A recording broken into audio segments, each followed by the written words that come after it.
como ustedes saben, nosotros estamos siguiendo muy de cerca el camino electoral que está atravesando en estos momentos Corrientes, porque tienen elecciones el próximo 31 de agosto, elecciones en donde van a elegir no solamente gobernador, sino también intendente, y se va a renovar la legislatura correntina. Recordemos que no solamente se eligen diputados provinciales, sino también senadores provinciales, y tenemos el enorme gusto de recibir aquí al candidato a senador del Encuentro por Corrientes, el señor Enrique Bastorres, a quien le agradecemos por su tiempo. ¿Cómo le va, Enrique? Buenos días. ¿Qué tal? Buen día. No, el gusto es mío de estar acá. Muchas gracias.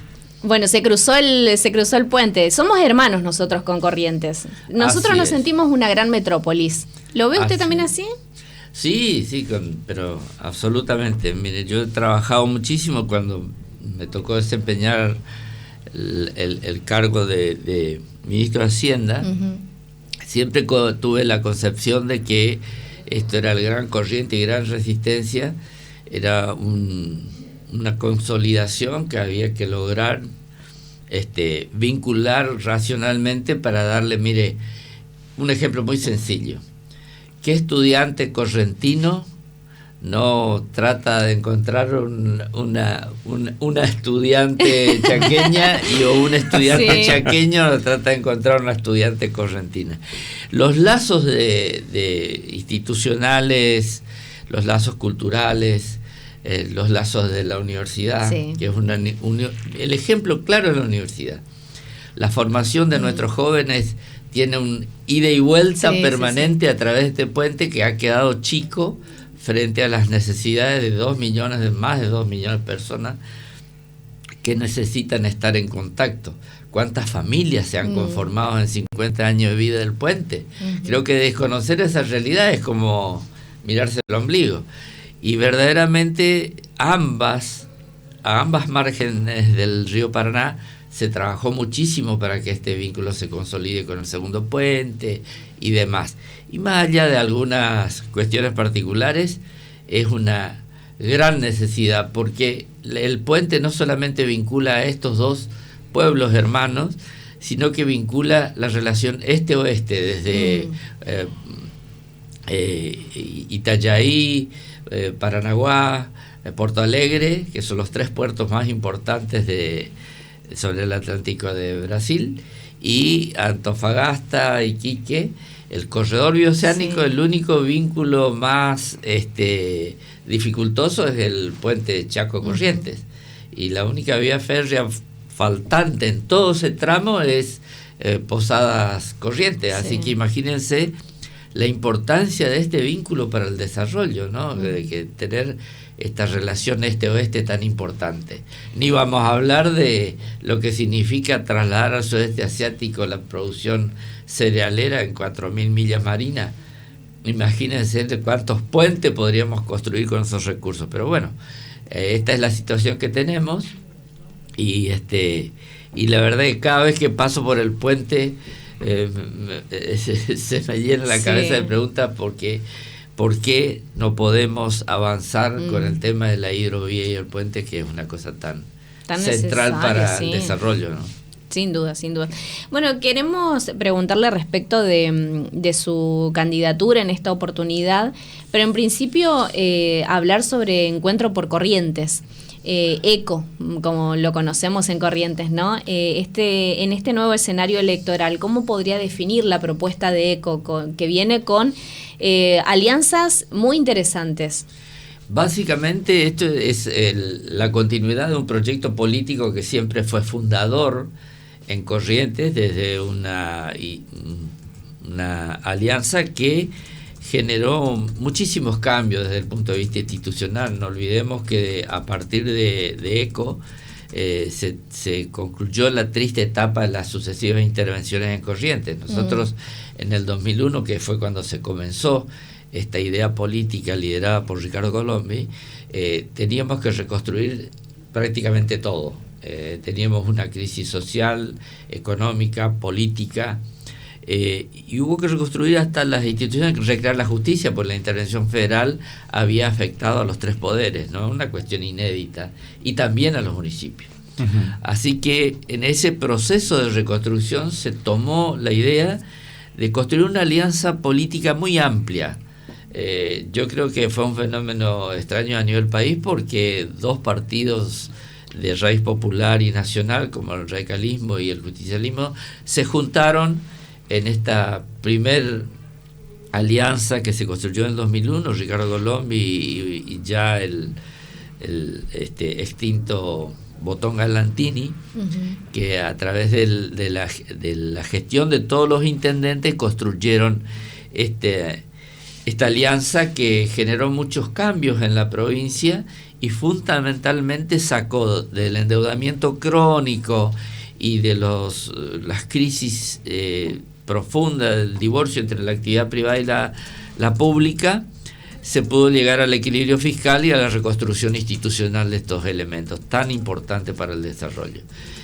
Pero nos faltaba una etapa que yo siempre digo, la primera etapa era llegar al desendeudamiento y el equilibrio fiscal y perseguir la autosustentabilidad de Corrientes, no tener tanta alta dependencia de los ciclos económicos y políticos a nivel nacional. Y Corrientes hasta hace muy poco era un amortiguador de las crisis y de los ciclos económicos a nivel nacional, porque amortiguaba siempre en Corrientes estos eventos que nos toca vivir, digamos, ¿no? Que impacta siempre. En todas las provincias de frontera tenemos el mismo problema siempre. Entonces pretendíamos eso. El primer gobierno de Gustavo Valdés, los primeros 4 años, yo pertenezco a ese espacio, soy legislador de ese espacio, y verdaderamente defendíamos, sosteníamos y tratábamos de ayudar al gobierno, hasta que en algún momento Valdés prescindió de nuestra ayuda, y que fue en su segundo gobierno, prescinde de nuestra ayuda en el sentido de que defender al gobierno en esa primera etapa era necesario, importante, pero después ya nos empezaron a tratar como cómplices. Ahí fue donde los sectores marcaron la diferencia fundamental de nuestra decisión de consolidar el cambio de rumbo. ¿Cómplices de qué? Cómplices de muchas cosas que comenzó a realizar el gobierno, de ignorar a los sectores, de perder el contacto directo con la gente, de perder inversiones en el salario. Mire, la pérdida de inversiones en el salario es un aspecto muy fuerte en Corrientes. ¿Por qué? Porque la dinamización que el salario del sector público genera en el sector privado a través del comercio de servicios es una dinámica económica que, más allá de las inestabilidades macroeconómicas, sostiene niveles de actividad importantes, y también obviamente también en los sectores productivos. Así que esta situación de desatender el cuidado del salario, sí, comenzar a generar gastos innecesarios, inversiones demasiado grandes, porque las inversiones son buenas siempre, la inversión de la obra pública me refiero, pero una obra pública que no contiene lo esencial, que es la capacidad de los agentes públicos para desempeñarse ahí en estas infraestructuras hospitalarias, que después tenían problemas para importar los bienes necesarios para prestar el servicio. No nos olvidemos que cuando se hacían las inversiones teníamos problemas después para conseguir los insumos. Es decir, hubo una cantidad muy grande de desaciertos. Por ejemplo, no utilizar algunas herramientas que fueron muy útiles para los sectores agropecuarios, como el Fondo Fiduciario de Desarrollo Rural, que pudo permitir el acceso, la construcción de líneas eléctricas. El cierre del anillo energético quedó concluido y terminado en Corrientes en la gestión de Ricardo Colombi, pero después hacía falta seguir avanzando en todas las conexiones internas para que nuestra producción tenga acceso verdaderamente a los mercados. Bueno, estas cuestiones se desatendieron y el reclamo de esos sectores recayó sobre nosotros. Enrique, no podíamos dar explicaciones sobre lo que ¿Ustedes intentaron hablar con el gobernador Gustavo Valdés? Sí. ¿Y qué les decía? Usted alguna vez, mire, habla con el gobernador Primero que es difícil hablar, pero usted hace una pregunta a todos los sectores, a los docentes, al personal de la salud, al personal de seguridad, que son los 3 servicios más fundamentales, y todos van a encontrar la respuesta. O sea, yo no puedo decir nada que no haya escuchado de la gente. Es imposible, porque pasa algo muy extraño. Pero perdón, ustedes eran de su mismo espacio, o sea, se supone que tenían una comunicación. Pero aparte de poder hablar, yo lo he hecho en varias oportunidades, la consecuencia directa seguidamente es la mentira. Claro. Y ahí se termina todo. Cuando usted habla, mire, he presentado varios proyectos que no quiero extenderme en este análisis, pero a la prueba me remito. Ente regulador único, el programa del dengue, la ley de enlace. Fíjese la contradicción. La ley de enlace fue aprobada por unanimidad en el Senado de la provincia. Pero el gobernador dio instrucciones al presidente de la Cámara de Diputados y al presidente de la comisión de no avanzar en ese proyecto porque dijo así, ahí me ofendió realmente. Y lo digo públicamente. Ese es un negocio de Bastogne, dijo. La verdad es que el ente regulador único comprendía el control y regularización normativa de las comunicaciones. Hay una empresa que se llama Telco, que es el que hace el tendido de la fibra óptica, que pretendió competir con otros grupos de interés en las comunicaciones, y el discurso es de la conectividad para la integración de los correntinos.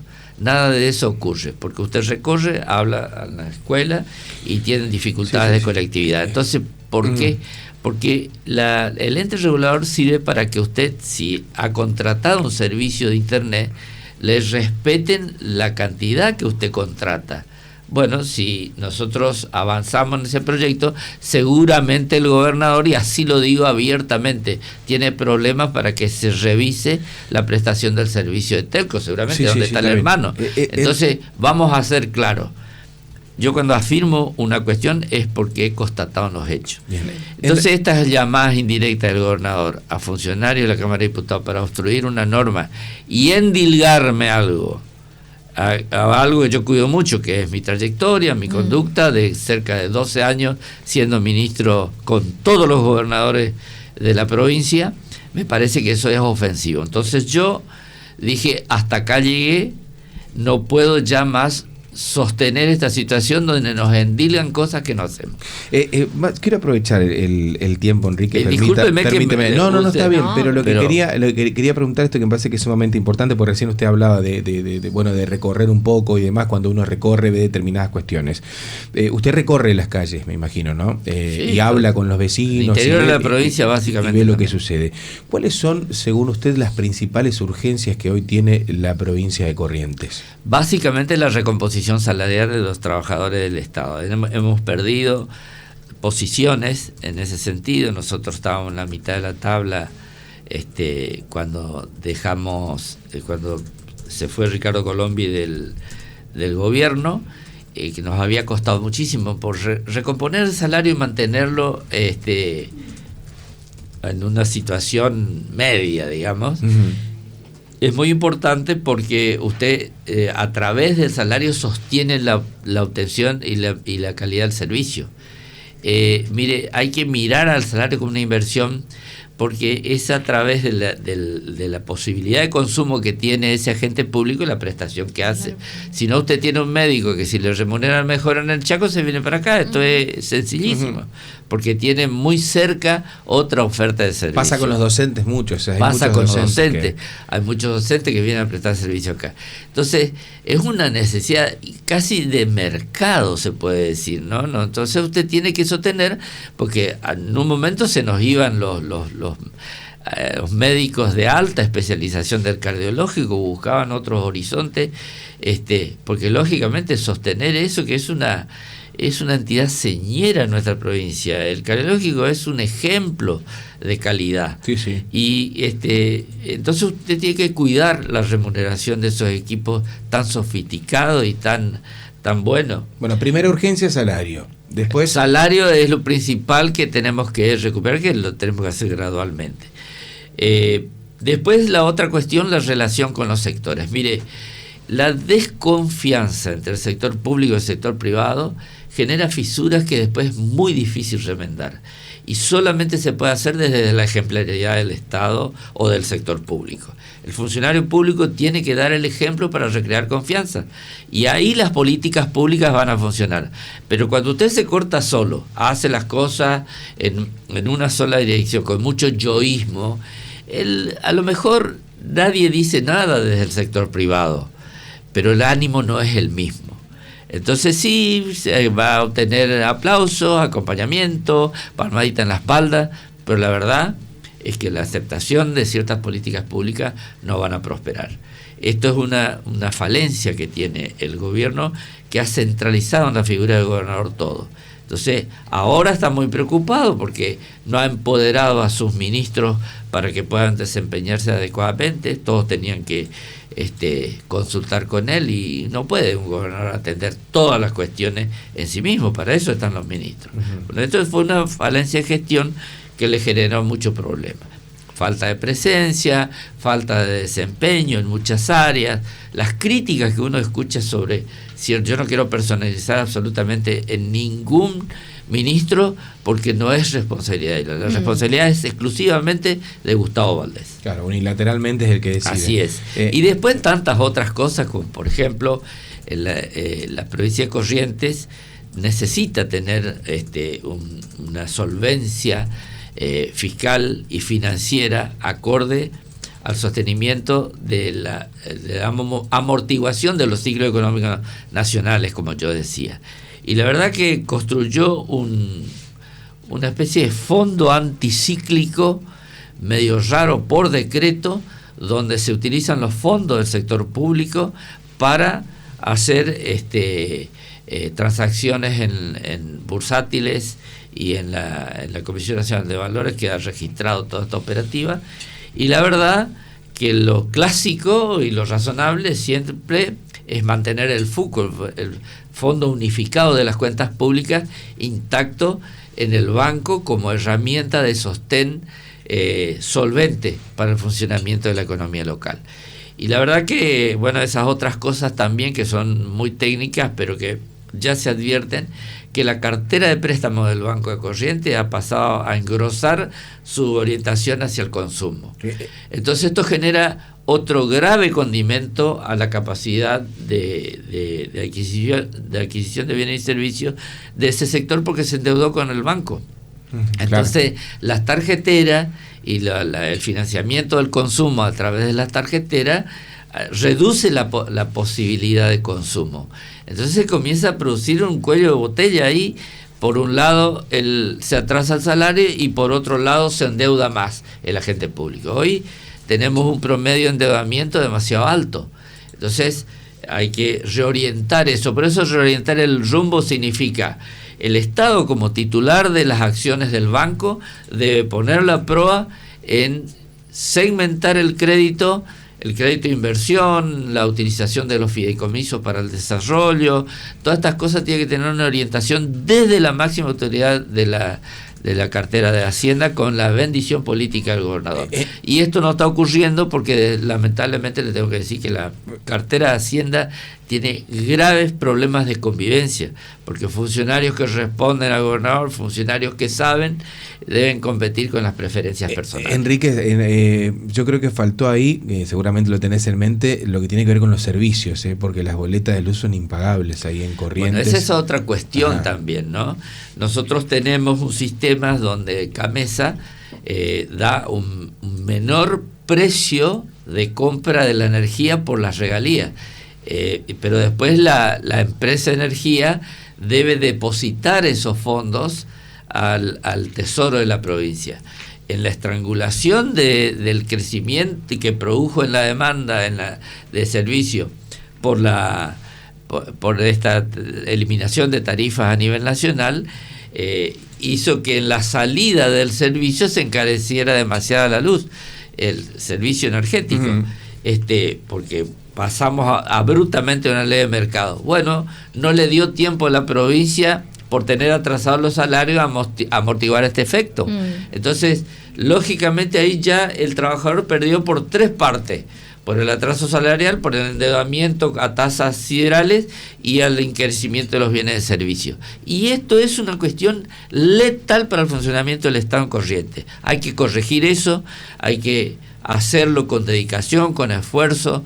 Mire, la verdad, esto es una cuestión de mucho trabajo y de evitar la centralidad de que yo soy el que te voy a resolver todos los problemas. El yoísmo es lo peor que hay. Sí. Entonces esto es lo que hay que corregir, ¿no? Enrique, ¿por qué el ciudadano correntino debería acompañar a ECO en estas elecciones? Y básicamente porque puede leer la trayectoria de todo lo que integramos ECO y van a ver contundencia, historia, compromiso, y básicamente hecho concreto. O sea, no estamos diciendo cosas que en algún momento no hicimos. El liderazgo de Ricardo Colombi no es un liderazgo de tipo caudillejo, como lo quieren hacer parecer ser. El liderazgo de Ricardo tiene que ver con la dinámica de gestión que en su momento hizo. Fue 3 veces gobernador y lo hizo de una forma natural. Es un administrador popular porque interviene en todos los sectores, es accesible, es una persona trabajadora, arranca a las 7 de la mañana y termina quién sabe a qué hora. Yo lo he padecido por el cuero propio, le digo. Hay que estar al lado de Ricardo, hay que seguirle el ritmo. Y no es una persona de andar con chichoneo ni con aplausos. Lo que menos le interesa son los aplausos, Ricardo.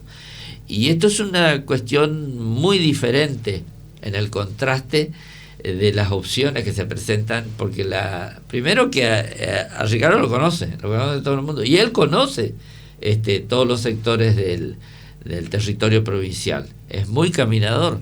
Entonces, esta cuestión contrasta, y porque hay un liderazgo que contagia, que convoca, y después hay otro liderazgo que mete miedo, el actual, que mete miedo, que extorsiona, que hay aprietes, y esto no es bueno, y no sé cómo decirlo, pero la verdad es convocante la responsabilidad de no perder lo que hicimos.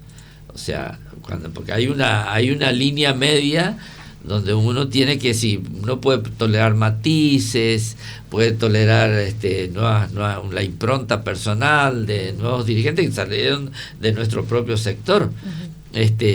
Pero cuando ya los resultados comienzan a generar la erosión de la base social más importante que se reconstruyó entre todos, ahí es donde uno tiene que poner el alto, y sobre todo cuando la jugada está por abajo desde el poder, es muy peligroso.